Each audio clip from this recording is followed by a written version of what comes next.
All right, up next, we have the Iowa Hawkeyes coming off a 10-4 season in 2023. And, this was Kirk Ferentz's 26th season in Iowa. I think he's the longest tenured coach in all of D1. 26 years. That's crazy.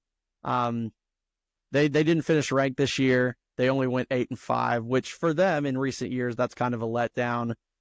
And this was a little bit different of an Iowa team than what you've seen. In recent years, Iowa's kind of been the butt of the joke, right? They play great defense and they punt. Yeah, punting is winning. Right. Punting is winning, super low scoring games and everything.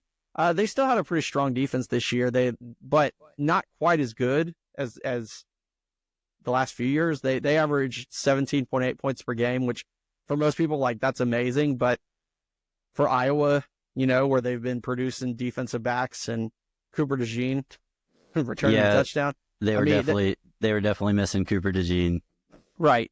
They did improve on offense this year. They were 72nd in the country in scoring, which you're like, 72nd. But, last year, they scored 15 points a game. So yeah, it's better, but they still weren't a great offense. They were in in the hundreds overall for total offense. So scoring was a little bit better than actually moving the ball.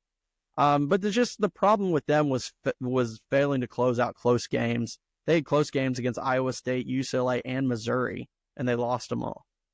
You win those games, and suddenly you're a team that, with great defense, you would have been in the conversation for the playoff because you'd have been 10-2.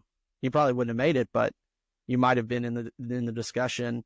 The real bright spot for this year's Iowa's team was Kalen Johnson at running back.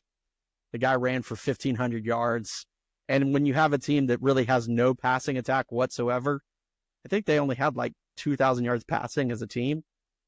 Having a running back who other teams know is the only real offense they've got, move the ball that well, that's quite an accomplishment.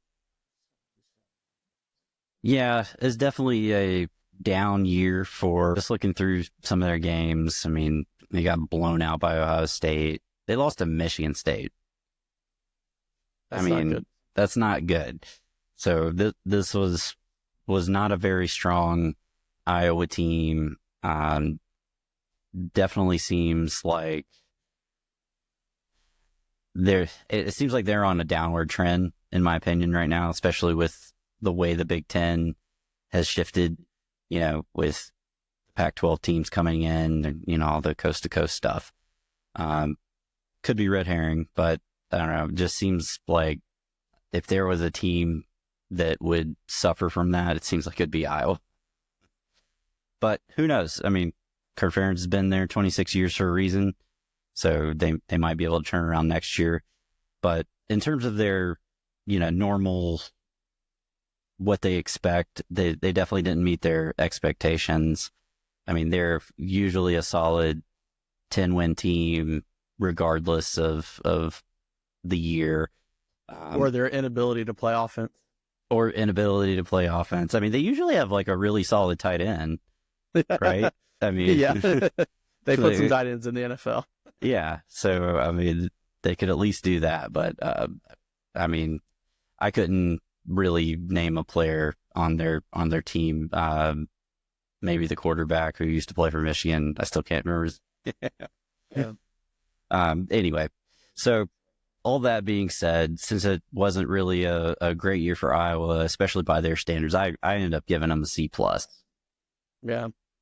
I gave them a B, just because they showed some improvement on offense a little bit, and they'd been so bad the last few years, especially scoring wise, that I kind of felt like that was a plus. Like maybe they were trying to change some things, maybe trying to get better and not just be this great defensive team. So I gave them a B.